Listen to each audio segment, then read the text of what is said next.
I think one of the hardest things as a gamer is people who feel like they have to be attached to their childhood games and that they should never let it go and be that rose tinted glasses that they wore yesterday. But I feel that one of the most important things as a gamer is replaying games and seeing if those games hold up even today.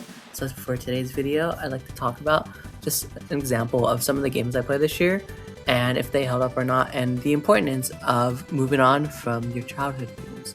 So this year, my number one game that I played was Kid Icarus Uprising for the Nintendo 3DS. This is a 3D action game from Sakurai and Project Sora. And this was a game I played in my childhood, and I was a big fan of watching it via Checker Conroy. And it's one of the first games that really got me to know Sakurai as a director, along with a story focus in a game that wasn't just Ocarina of Time. And replaying it this year when I was in college and I wasn't doing too well, I thought that Kid Icarus Uprising is peak, and it is that 5-star game I would give it as I got over the controls. Even as someone who is right-handed, I don't think the controls are that bad, but I definitely understand the complaints for it. And I think that with Kid Icarus Uprising, that game just got better that I played it, and it is a childhood game that I absolutely adore from yesterday and even more today, and I'm so happy that I'm able to re-experience it again, even if I'm gonna hear the same story and the same witty dialogue that I'd enjoy. And I'm very happy that I was able to replay that game again and in 3D because I didn't use the 3D effect when I played it for the first time. And then with my next game I have is Kirby's Adventure for the NES, which is the second mainline Kirby. And this one is my favorite game of all time. It's been for years, but for the first time this year, I did the hard mode, and it was pretty hard. And also, I just played it on the 3DS so I can do the 3D effect again, and it was pretty great. I love Kirby's Adventure, and it is, I think, the peak of video games, and along with me having my love for the Kirby series and playing a bunch of the games this year. I think that while I may not be the biggest fan of the NES library, that Kirby's Adventure definitely is the best game on the platform, along with just being a game that brings me back to my childhood when I was playing games on my laptop as my introductory to gaming. Now, I want to talk about two games in my childhood that I don't really see much nowadays. I think they're good, but I definitely have left those games kind of in the past, no longer being that kind of gold standard that I played as a kid.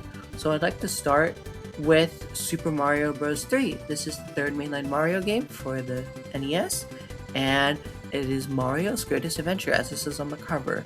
And I've played Mario 3 a few times. I usually drop off around the 5th or 6th world, but when I truly did Super Mario Bros. 3 was when I replayed it or did it for the first time on the NES Classic, where I would do all of the stages, no skips. So that's over 80 stages you do from World 1 to World 8. And when I played it, I thought it was good, but there was something that wasn't clicking to me, or it felt like that game just wasn't as good as I remember it as a kid. And I did my replay of it this year, again, doing all the worlds on NSO, Nintendo Switch Online, and that's where it really clicked to me that Super Mario Bros. 3 no longer is that golden standard of 2D platformers for me.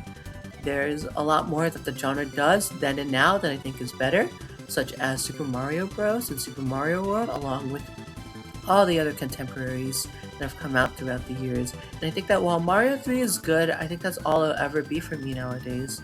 I'm getting old, not really, I'm in my 20s, but the magic that Super Mario Bros. 3 had is no longer there for me, so I usually don't play it that much nowadays, or if I do, I usually end around the 5th world, give or take a few.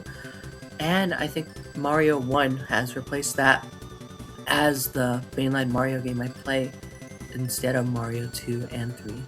And then I think I want to end this video talking about, I think really what kick-started me for this video was Super Mario Galaxy, which is the Wii game from 2007, did the Switch collection in 2025 with Mario Galaxy 2, and these were games I rented from Blockbuster, if you remember that.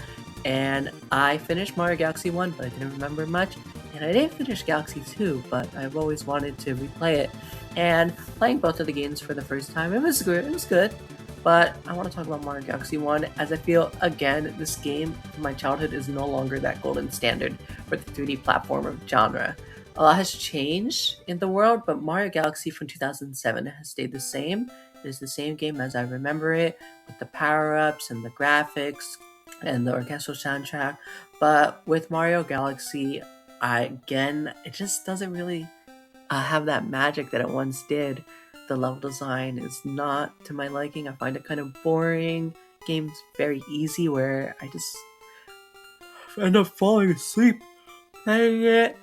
And along with that, just seeing what Galaxy 2 does, but also having it where Super Mario 64 overtook Pokemon Soul Silver in my top 5 games of all time really made me understand just what the 3D platformer genre was doing, along with just the fundamentals of what a 3D and mainline Mario game is. So with Mario Galaxy, I think it's a good game, but nowadays I just kind of think that it's just there hanging out there.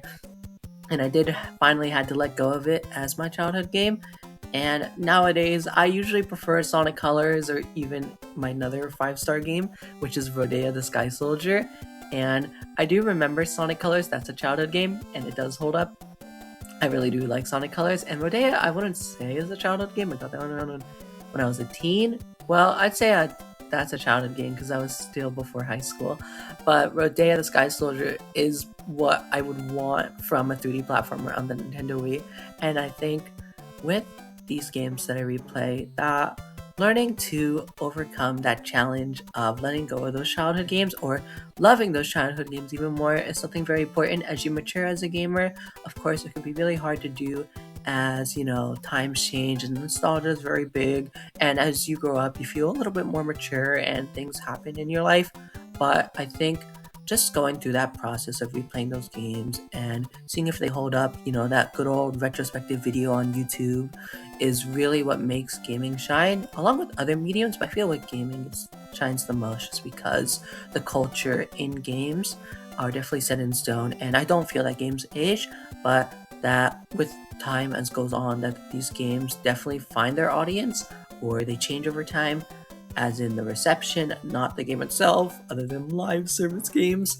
But I am very appreciative of this year being a year where I replay my childhood games, because I think getting back that childhood goodness and looking back at what games used to be then and now, along with your taste that's changed or evolved or whatever it became, is very important as a gamer.